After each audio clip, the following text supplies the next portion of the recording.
ये पापा अभी तक आए नहीं, कहाँ रह गए होंगे? ये लो, पापा जी भी आ गए। चलो चलो चलो चलो चलो। हाँ, चलो बेटा, अगले इतवार को मिलते हैं। हर सोमवार को हम लोग यही इंतजार करते हैं, मैं और तुम्हारी माँ। एक अब इतवार आए और ये ईंट पत्थर का मकान फिर से कुछ ही पलों के लिए घर बन जाए।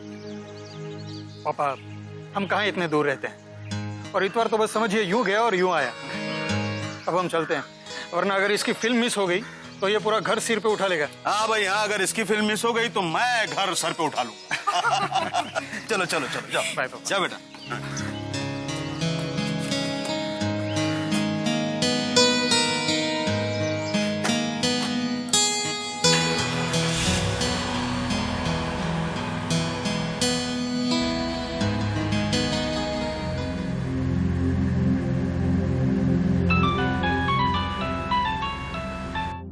हाँ पापा। विजय बेटा, बेटा जल्दी से घर आ जा। तुम्हारी माँ का खून हो गया बेटा। क्या? ये आप क्या कह रहे हैं? मैं अभी आता हूँ। क्या हुआ विजय? विजय,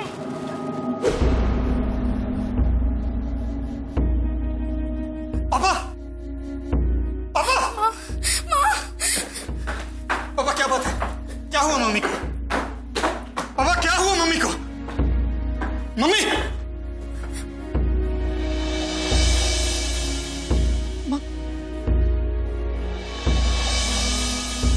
माँ जी,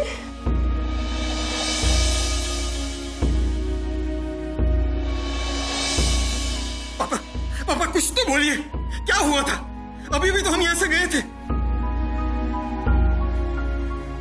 पुलिस? इन्हें यहाँ किसने बुलाया? मैंने बुलाया। तुम्हें फोन करने के बाद मैंने पुलिस को फोन किया था। एक्सक्यूज मी, ये दीप सिंह कौन है? जी मैं हूं, मैंने आपको फोन किया था। आइए। जी।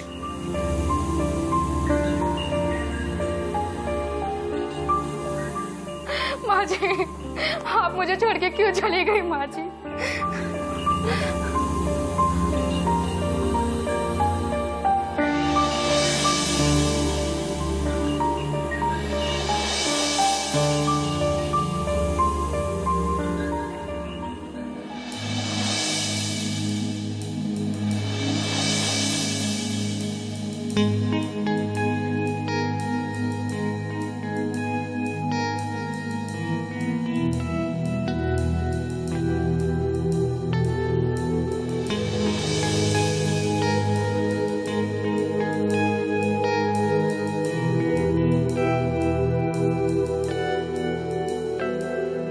ये सब हुआ कैसे? ठीक से बताइए। जी, हम हर संडे यहाँ आते हैं। आप? जी, मैं इनकी पत्नी हूँ। जिनका कत्ल हुआ उनसे आपका क्या रिश्ता है? ये मेरी सास है। इन्हें पिछले 7 साल से पैरालाइसिस है और ये बिस्तर से हिल भी नहीं सकती। अब आप हमें बताइए, हुआ था क्या? हम लोग हर संडे यहाँ आते हैं। हम? मैं और मेरे पति विजय और मेरा बेटा बिट्टू। तो आप लोग यहाँ पर हर संडे को आते हो? फिर हम लोग आज भी यहाँ आए। इनके साथ पूरे हमने इस कमरे में 2 घंटे बिताए, बातें की और 4 नाश्ता किया। और मिस्टर दीप, आप कहाँ पर थे? जी, पापा जी तो बिट्टू को बाहर चॉकलेट दिलाने गए थे। फिर बस हम यहाँ से निकलने की तैयारी ही कर रहे थे, तभी मेरे हस्बैंड ने कहा कि एक कप किचन में रख दो, और मैं चाय के कप किचन में रखने गई और कुछ ही देर में ये नीचे आ गए। अपने बंगले के मेन गेट पर ही मैं प्रिया और विजय से मिला था। बिट्टू मेरे साथ था ना। वो लोग गाड़ी में बैठकर रवाना हुए तो मैं ऊपर कमरे में चला आया। यहाँ पर आने के बाद देखा तो सीमा का, मेरी पत्नी, उसका खून हो गया। विजय को फोन किया, फौरन आपको फोन किया। एक बात बताइए, आप चाय के कप रखने के लिए नीचे गई, उसके बाद आप वहीं पर अपने पति विजय का वेट करने लगी, राइट? कितना वक्त लगा होगा आपके पति को अपने मां के कमरे से नीचे आते हुए? जी बस कुछ ही देर में 10-12 मिनट बस। बस नहीं मैडम, 10-12 मिनट बहुत होते हैं एक बूढ़ी पैरालाइज औरत को मारने के लिए।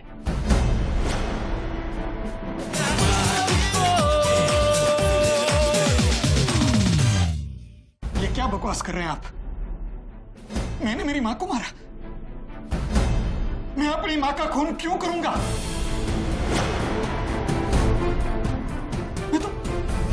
मैं तो कितना प्यार करता था इनसे। मैं अपनी मां को भगवान के बराबर समझता था।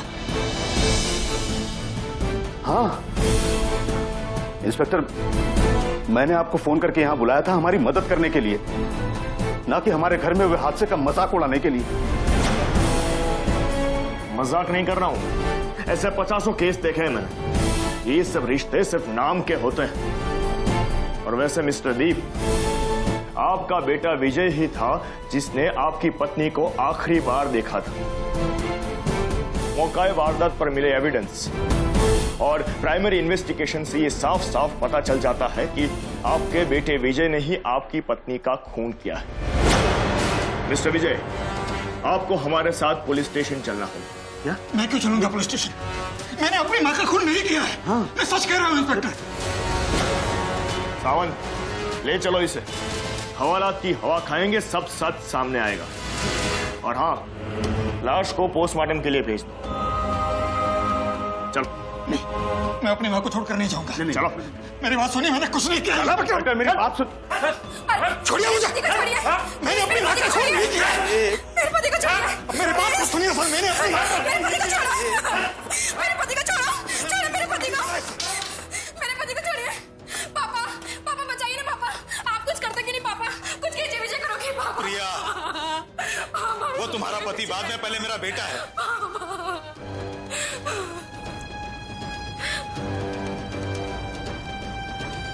अब उसे सिर्फ एक ही आदमी बचा सकता है।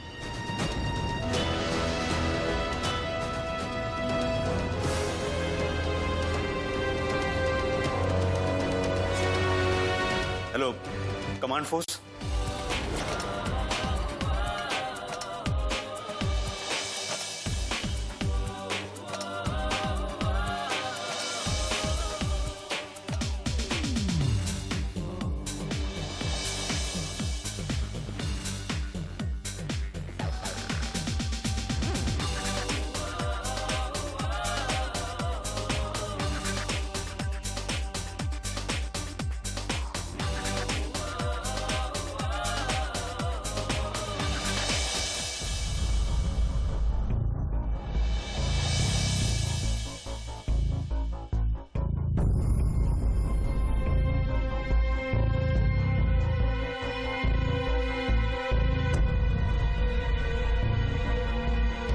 यहां से हमें किसने फोन किया था?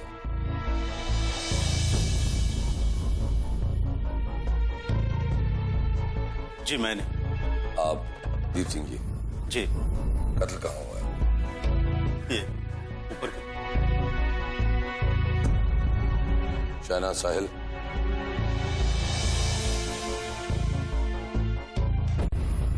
कल?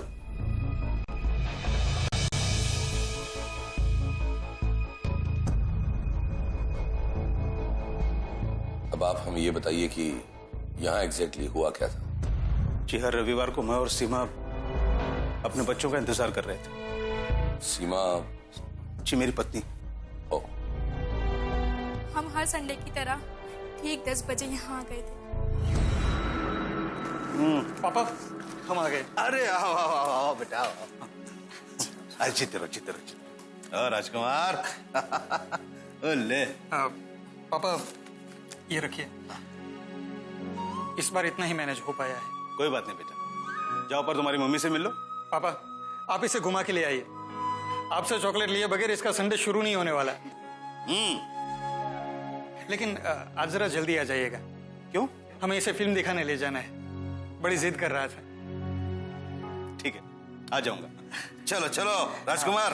अब जाइए, हम माँ से मिल लेते हैं। चलो चलो चलो चलो।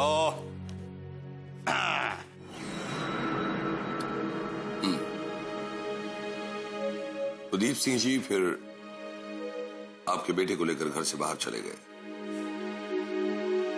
प्रिया जी, ये बताइए कि दीप सिंह जी आपके बेटे को लेकर घर से बाहर गए, उसके बाद क्या हुआ था? जी, मैं और विजय हम दोनों माँ के पास ऊपर कमरे में चले गए। माँ, कैसी हो तुम? अरे आ गए तुम लोग।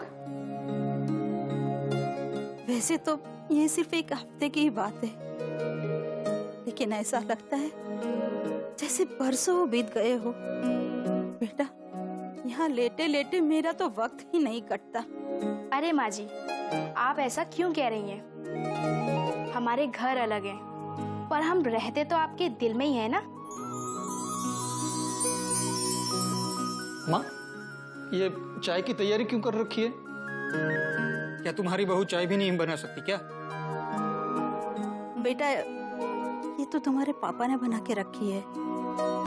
और विजय, तुम मेरी बेटी पर इतना रुबाब मत झाड़ो। हाँ, प्रिया बेटा। जी माँ जी। वहाँ से चाय ले लो और अपने पति परमेश्वर को भी दे दो। जी माँ जी।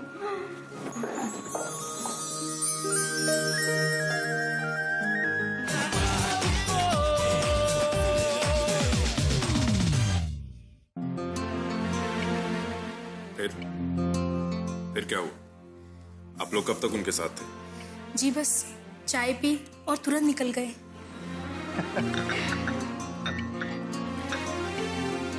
अच्छा माँ, अब हम चलते हैं। वो बिट्टू को आज फिल्म दिखाने ले जाना है। ठीक है बेटा, लेकिन विजय सुनो, आज तो तुम लोग जल्दी जा रहे हो, लेकिन अगले संडे को हमारे इस नुकसान का भुगतान करना होगा। हाँ, लेकिन अगले संडे को तुम सबको एक रात के लिए यहाँ पर रुकना होगा। हाँ, ठीक है माँ। माँ, मैं फटाफट फल काट देता हूँ, तुम खा लो। नहीं नहीं बेटा, आज मेरी शुगर बढ़ी हुई है। ओह, ठीक है। अच्छा, तो अगले संडे तुम्हें भी डबल फल खाने होंगे। हाँ बेटा, हाँ ठीक है।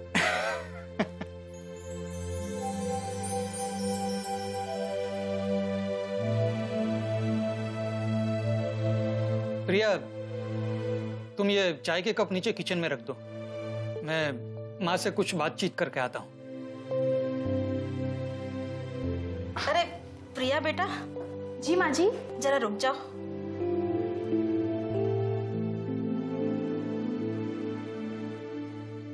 प्रिया बेटे, अगले हफ्ते करवा चौथ का व्रत है। मैं तो तुम्हारे लिए सरगी की तैयारी नहीं कर सकती, लेकिन विजय बेटा, जरा मेरे हाथों से कंगन तो निकालो।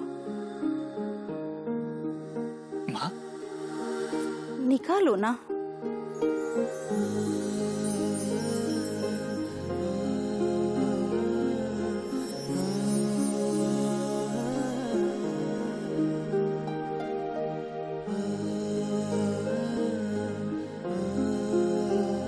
प्रिया बेटा, ये कंगन को मेरी सरगी समझ के रख लो। विजय, मैं ये चाय के कप किचन में रख देती हूँ और हॉल में तुम्हारा इंतजार करती हूँ। जल्दी आना। ठीक है प्रिया, तुम जाओ।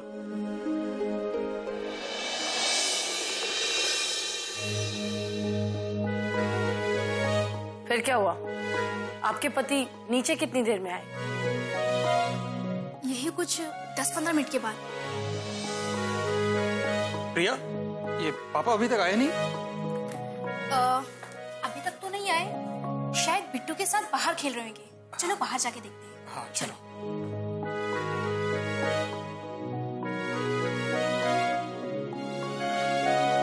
ये पापा अभी तक आए नहीं, कहाँ रह गए होंगे?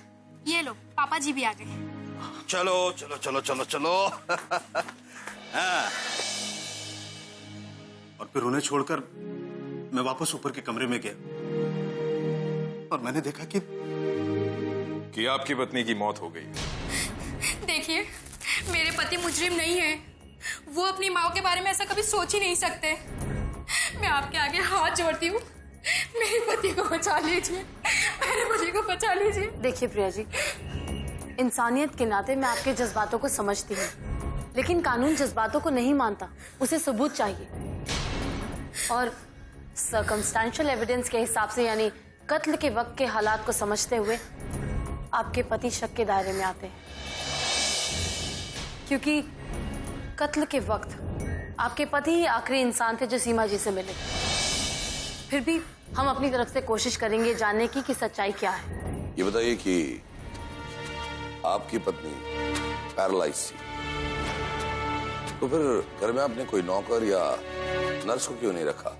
मैं खुद ही अपनी बीवी की देखभाल करता था। मैं हरगिज ये नहीं चाहता कि मेरी पत्नी इस हालत में किसी और के भरोसे रहे। लेकिन हमारे घर में एक नौकर है, रघु। नौकर? लेकिन हमने तो किसी को नहीं देखा।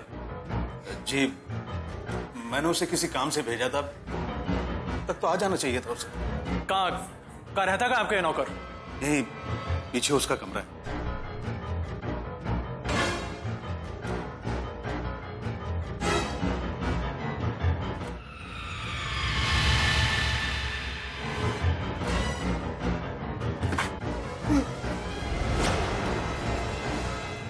क्यों भाई, कहाँ की तैयारी है? जी वो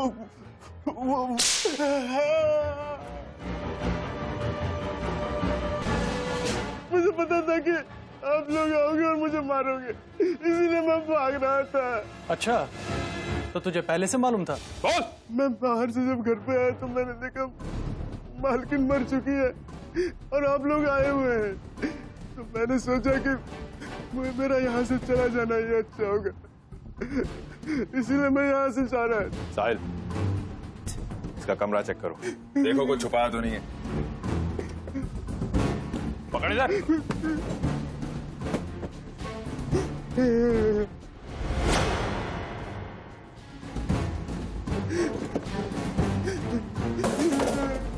अरे रूम में तो कुछ भी नहीं है।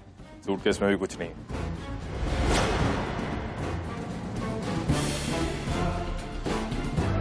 ये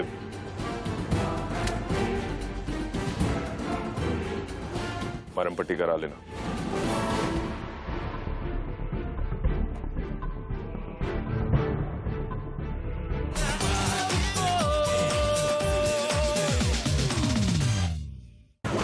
शर्म से मर जाना चाहिए तुम जैसे लोगों को जो अपने माँ बाप को कीड़े मकोड़ों की तरह मार देते हो, और सिर्फ वो भी अपने निजी फायदे के लिए। कड़ी से कड़ी सजा होनी चाहिए। मैं देखता हूं तुम्हें कौन बचाता है।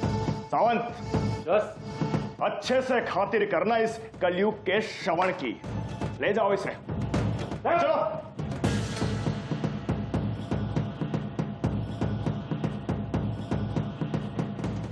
इंस्पेक्टर साहब। ओह, आइए आइए मिस्टर राठौड़। आज आप यहां का रास्ता कैसे भूल गए? इंस्पेक्टर साहब, आप तो जानते हैं कि हम कभी कुछ भूलते नहीं, हम याद रखते हैं।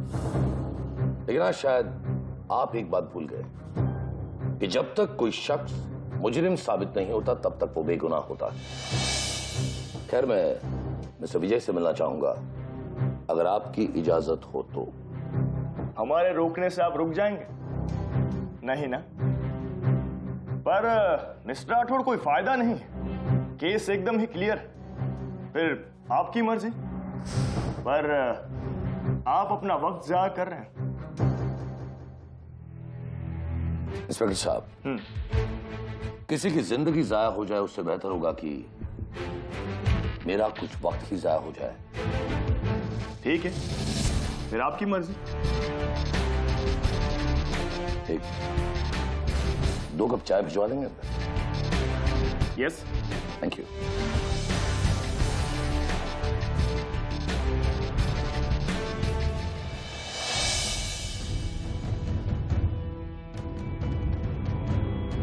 Excuse me.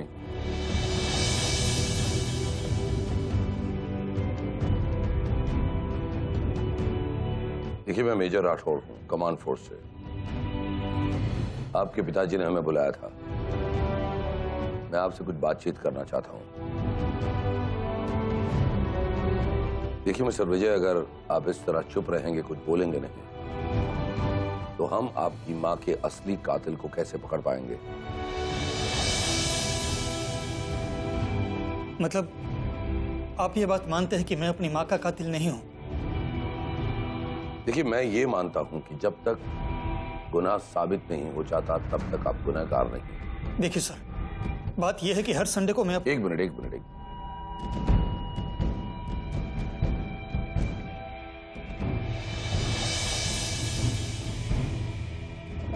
देखिए,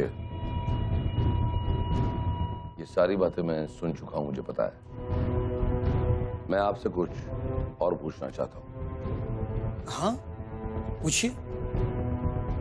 आपका बिजनेस कैसे चल रहा है? बिजनेस तो ठीक ठाक ही है। ठीक ठाक है। तो फिर आपके पिताजी जहां रहते हैं वो घर आप बेचना क्यों चाहते हैं? ये आपसे किसने कहा? ये इंपॉर्टेंट नहीं है कि किसने कहा। आप ये कहिए कि वो घर आप बेचना क्यों चाहते हैं?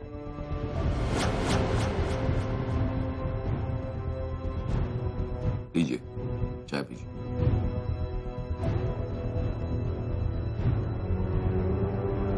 अब बताइए कि आप वो घर क्यों बेचना चाहते हैं? जी, ये सच है कि मेरा बिजनेस ठीक नहीं चल रहा, और इसलिए मैंने सोचा कि अगर हमारा वो घर बिक जाता तो मेरी काफी मुश्किलें आसान हो जाती। लेकिन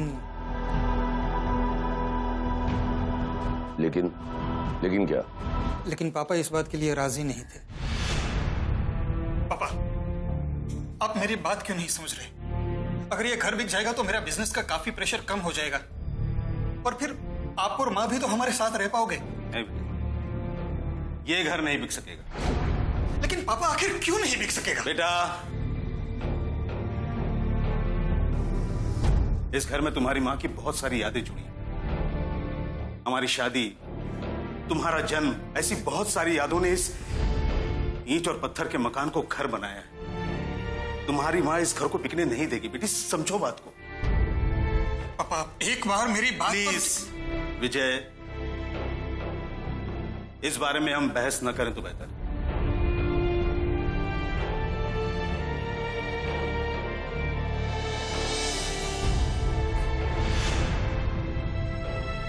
और मैं समझ गया कि वो घर मैं अपने सपने में भी नहीं बेच सकता। लेकिन इस बात का मेरी माँ के कत्ल के साथ क्या संबंध? देखिए, ये तो मैं भी नहीं जानता। मैं तो सिर्फ कुछ समझने की कोशिश कर रहा हूं। देखिए सर, आप एक बात साफ साफ समझ लीजिए, मेरी माँ को मैं भगवान समझता था। मैंने मेरी माँ को नहीं मारा। प्लीज मेरी बात का यकीन कीजिए, प्लीज। देखिए मिस्टर विजय, अगर आप सच बोल रहे हैं तो दुनिया की कोई भी ताकत आपको गुनहगार साबित नहीं कर सकती। लेकिन अगर आप झूठ बोल रहे हैं तो दुनिया की कोई भी ताकत आपको कमांड फोर्स के शिकंजे से बचा नहीं सकती।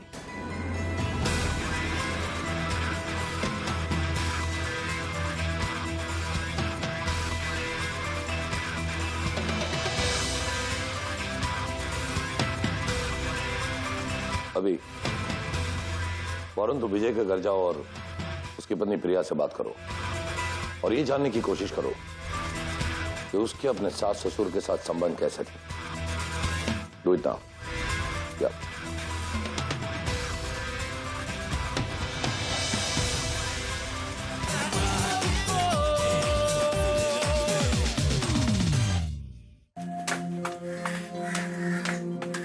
मम्मी मम्मी मम्मी दादी को क्या हुआ? बेटा, दादी भगवान जी के पास चली गई हैं। मम्मी मम्मी डैडी को क्या हुआ?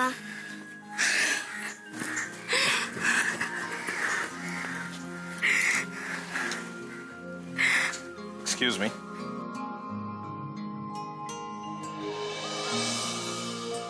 आप लोग यहाँ कैसे?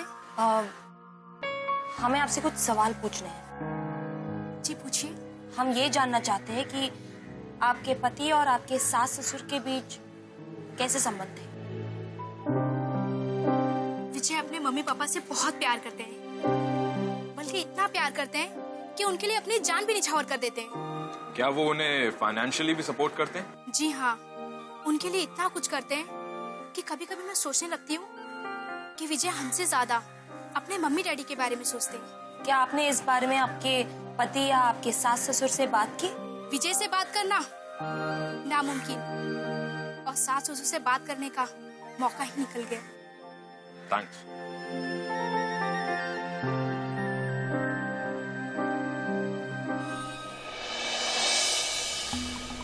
प्रिया की बातों से तो लगता है कि वो अपने पति और इन-लॉ से खुश नहीं। उसका कहना है कि विजय अपने बेटे और अपनी पत्नी से ज्यादा अपने माता पिता का ख्याल रखता था। एक बार इस कत्ल की वजह सामने आ जाए तो पूरा केस सॉल्व हो जाएगा, लेकिन मेरे तो समझ में नहीं आ रहा है कि इस कत्ल का मकसद क्या हो सकता है। पैसा। 50% केसेस में पैसा ही प्राइम मोटिव होता है। मुझे तो अभी भी उस नौकर के ऊपर ही शक है। साहिल, कत्ल के बाद जब हम उस घर में गए थे तो सारे वैल्यूएबल्स अपनी जगह पर थे, राइट? और तुम दोनों को नौकर के पास भी कुछ खास नहीं मिला। कहीं ये सब कुछ किया धरा प्रिया का तो नहीं है? मुझे भी कुछ ऐसा ही लग रहा है। लगता है प्रॉपर्टी का चक्कर है। लगता है ये विजय झूठ बोल रहा है। क्यों चीफ? नहीं, अभी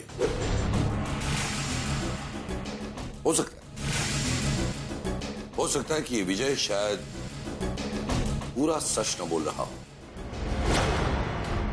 पर पता नहीं मुझे क्यों ऐसा लगता है कि वो झूठ तो नहीं ही बोल रहा है।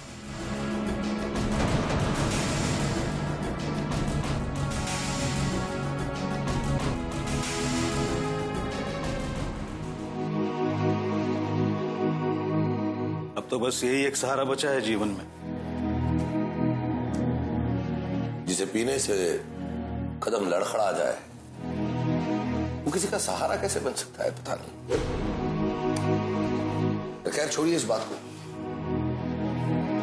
मुझे एक बात बताइए कि आप ऐसा क्यों कह रहे हैं, जबकि आपका एक होनहार बेटा है, अच्छी सी बहू है, प्यारा सा पोता है। कहीं ऐसा तो नहीं कि आपको भी ऐसा लग रहा है कि आपके बेटे ने ही? नहीं नहीं नहीं नहीं नहीं, अगर ऐसा होता तो मैं उसे छुड़वाने के लिए आपको क्यों बुला था? दीप सिंह जी, आपका बेटा तो आपका इतना अच्छी तरह से ख्याल करता है, और आजकल की दुनिया में ऐसे बच्चे होते कहां हैं जो माँ बाप को ऐसी लाइफस्टाइल दे। अब आपसे क्या छुपाना राठौर साहब, ये जो कुछ भी आप देख रहे हैं ये बस एक दिखावा है। सच पूछे तो मैं अंदर से बिल्कुल खोखला हो चुका हूं। और आपका बेटा तो आपको सराखों पर रखता है। वो बेचारा तो बिजनेस में उलझा हुआ है, जितना बन पड़ता है करता है मेरे लिए। खैर छोड़िए ये सब। राठौर साहब ये बताइए कि आप उसे छुड़वाने के लिए क्या कर रहे हैं, कब छुड़वाएंगे? मैंने कब कहा कि मैं आपके बेटे को छुड़वाऊंगा? जी? कि मैंने तो ये कहा है कि मैं सच का पता लगाऊंगा, और वो सच पर से ही पता चलेगा कि आपका बेटा वहां से छूटेगा या नहीं। Anyways, take care, good night.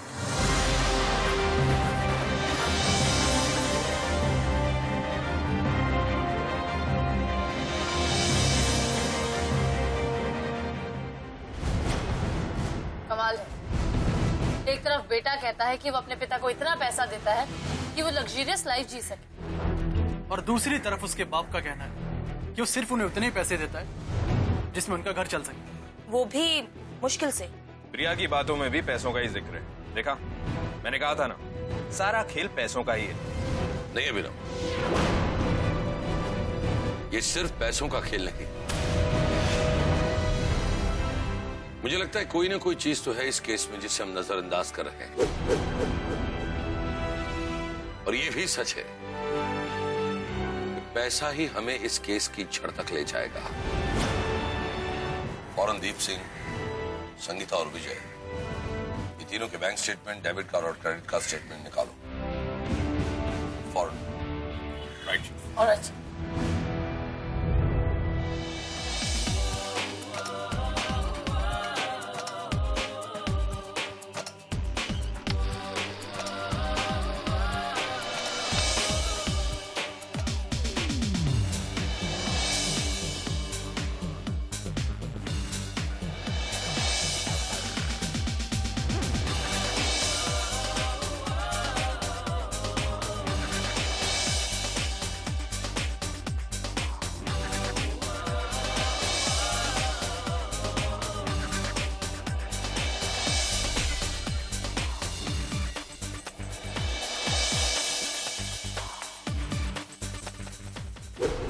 Chief, इन स्टेटमेंट्स को देखकर लगता है कि दीप सिंह झूठ नहीं बोल रहे। लेकिन प्रिया भी सच बोल रही है। प्रिया के अकाउंट में ऑन एन एवरेज 30,000 और दीप सिंह के अकाउंट में 40,000 विजय के अकाउंट से ट्रांसफर होते हैं पिछले कई महीनों से। लेकिन चीफ, विजय की क्रेडिट कार्ड स्टेटमेंट देखिए, काफी महंगी चीजों की खरीदारी की।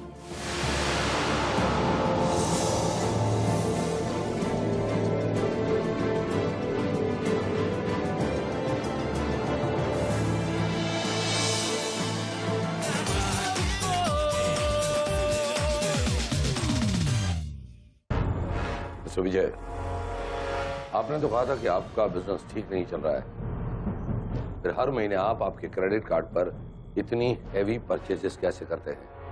कहां से लाते हैं आप ये पैसे? आप कमांड फोर्स ऑफिसर है या इनकम टैक्स ऑफिसर? जब भी आते हैं पैसों के बारे में ही पूछते हैं। सर, शायद आप भूल चुके हैं कि मैं यहां अपनी मां के कत्ल के इल्जाम में फंसा हूं, ना कि ब्लैक मनी के इल्जाम में। मैं कुछ नहीं भूलता मिस्टर विजय। आपकी मां का कत्ल हुआ है, कातिल का पता नहीं। और अगर मैं चाहूं तो कातिल को अभी इसी वक्त ढूंढ सकता हूं। कि मैं ये भी चाहता हूं कि कत्ल की वजह पैसे ना हो और मैं आपको बेकसूर छुड़वा सकूं। लेकिन आपका ये क्रेडिट कार्ड स्टेटमेंट देखकर तो कुछ और ही लगता है कि दाल में कुछ काला है। कहीं आपने इतने पैसे किस पर उड़ाए? ये क्या बोल रहे हैं आप? मैं नहीं, आपका ये क्रेडिट कार्ड स्टेटमेंट बोल रहा है। हर महीने आपने हैवी परचेजेस किए हैं, और वो भी लेडीज एक्सेसरीज के, सारी ज्वेलरी, लेडीज परफ्यूम्स और क्या क्या पता नहीं। सर, ये क्रेडिट कार्ड मेरा जरूर है, लेकिन ये मैंने अपने पापा को दिया था इस्तेमाल करने के लिए। क्या तुम ये कहना चाहते हो कि तुम्हें इस परचेजेस के बारे में कुछ भी पता नहीं? नहीं, मुझे सब कुछ पता है। कार्ड की पेमेंट तो मैं ही करता। देखिए सर, आप और कुछ सोचें उससे पहले मैं आपको बता देता हूं। ये सारी चीजें मेरे पापा ने मेरी माँ के लिए खरीदी थी। मेरी माँ को अपनी बीमारी का एहसास ना हो, इसके लिए मेरे पापा उन्हें उसी तरह रखा करते थे जैसे वो बीमारी से पहले रहा करती थी। पैरालाइज होने के बावजूद मेरे पापा मेरी माँ को उतना ही प्यार करते थे जितना उनके बीमार होने से पहले किया करते थे। I'm sorry, मिस्टर विजय। मुझे लगता है कि हम किसी और ही दिशा में भटक गए।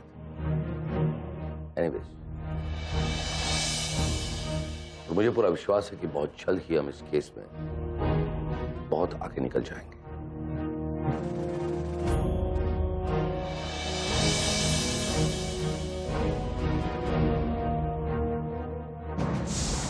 Yes chief. कुछ भी हो जाए 3 घंटे में विजय की जमानत करवाओ, क्योंकि जब तक विजय सलाखों के पीछे से बाहर नहीं आएगा तब तक इस केस से पर्दा नहीं उठेगा। Okay chief.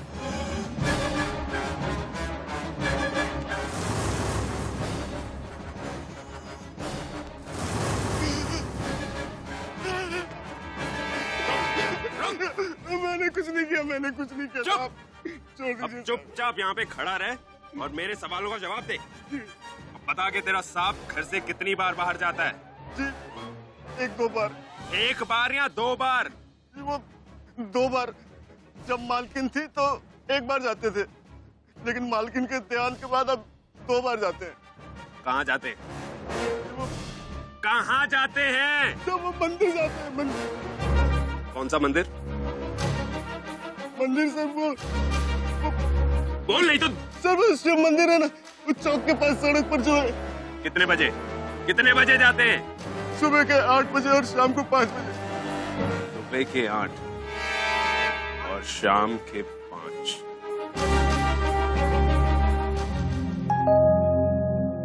आ रही हूँ। एक तो खुद लेट आते हो, फिर उतावले हो गए, ताकि आप इसके साथ मौज मस्ती कर सकें। सच में चाल बहुत अच्छी थी, लेकिन आप एक बात भूल गए कि आपसे ज्यादा चालाक खिलाड़ी हम हैं। ये आप लोग क्या कह रहे हैं? यही सच है, लेकिन आपसे एक छोटी सी गलती हो गई। आपकी पत्नी के मरने के बाद भी आप अपने बेटे का क्रेडिट कार्ड यूज करते रहे। साड़ियां, गहने और परफ्यूम खरीदने के लिए। हाँ, ये आपकी इस देवी को सजाने के लिए। अब ये बताइए मिस्टर दीप सिंह कि आपने ये हत्या कैसे की? बोलिए, वरना मैं जबान खुलवाने के और भी तरीके आते हैं। आप लोग हमें फंसाने की कोशिश कर रहे हैं। ज्यादा चूचपड़ की ना तो हाथ तोड़ के दूसरे हाथ में दे दूंगी, समझी? चुप! चलो बोलो, बोलो। पापा, आप मेरी माँ को, शर्म आती है मुझे आपको पापा कहते हुए।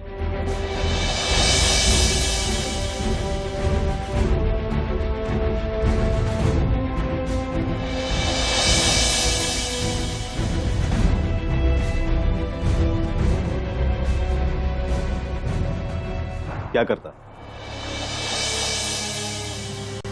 बिस्तर पर पड़ी अपाहिज पत्नी की सेवा करते करते थक गया था मैं। इसी बीच शालिनी मुझसे मिली। हम दोनों रोज मिलने लगे। हमारे बीच की नजदीकियां बढ़ने लगी और इसके शौक भी बहुत बड़े थे। हमेशा मुझसे गहने और पैसे मांगा करती थी और विजय जो पैसे देता था उसमें तो सिर्फ सीमा का ही खर्च निकल पाता था। इसलिए मैं विजय का क्रेडिट कार्ड इस्तेमाल करने लगा। सीमा हमारे लिए बोझ बन चुकी थी। हम सीमा को अपने रास्ते से हटाना चाहते थे और उसके लिए मैंने विजय को मोहरा बनाया। इतना बड़ा घर जो विजय के नाम था, सीमा के मरने के बाद मेरे नाम हो जाता और हम इसे बेचकर कहीं दूर चले जाते। उस रविवार जब विजय अपने परिवार के साथ घर पर आया तो पापा, हम आ गए। अरे आओ आओ आओ आओ बेटा, चलो चलो राजकुमार। अब जाइए, हम माँ से मिल लेते हैं। हाँ, चलो बेटा, अगले द्वार को मिलते हैं।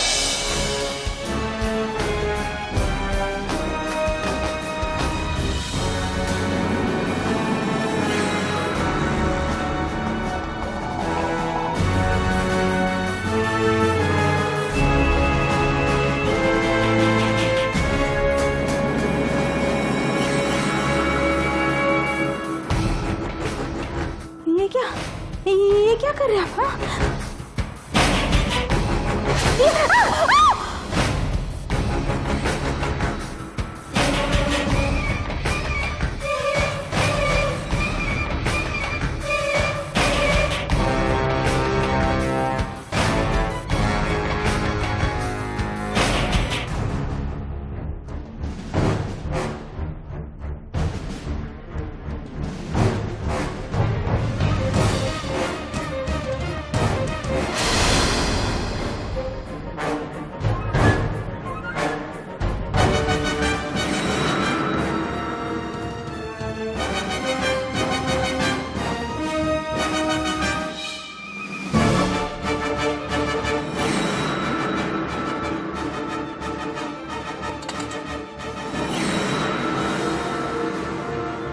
और इस तरह से सीमा को अपने रास्ते से हटाने में कामयाब हो गए। मगर आप लोगों को हमारे बारे में पता कैसे चला? मिस्टर दीप सिंह, आपने एक छोटी सी गलती कर दी। जैसे अभी ने कहा ऐसे, आपने अपनी पत्नी के मरने के दूसरे ही दिन आपके बेटे के क्रेडिट कार्ड पर कई कुछ लेडीज एक्सेसरीज की खरीदारी की, जैसे कि साड़ियां, लेडीज परफ्यूम्स। लेकिन उससे भी बड़ी गलती आपने ये की कि जब आपकी पत्नी जिंदा थी उस वक्त आपके कहने के मुताबिक आप आपकी पत्नी के लिए महंगी साड़ियां, ज्वेलरी, परफ्यूम्स लाते थे। लेकिन आप एक बात भूल गए, एक अपाहिज, पैरालाइज औरत कभी पैरों में सैंडल्स नहीं पहना करती, और आपने महंगे सैंडल्स की खरीदी भी की थी। मिस्टर दीप सिंह, जो इंसान अपने प्यारे परिवार को छोड़कर पराई रोशनी में चकाचौंध होकर अंधा हो जाता है, उसके जीवन में आगे चलकर सिर्फ और सिर्फ अंधेरा होता है। आप लोग भी याद रखिए, बाहरी रोशनी को देखकर अपने घरों को नहीं जलाया करते।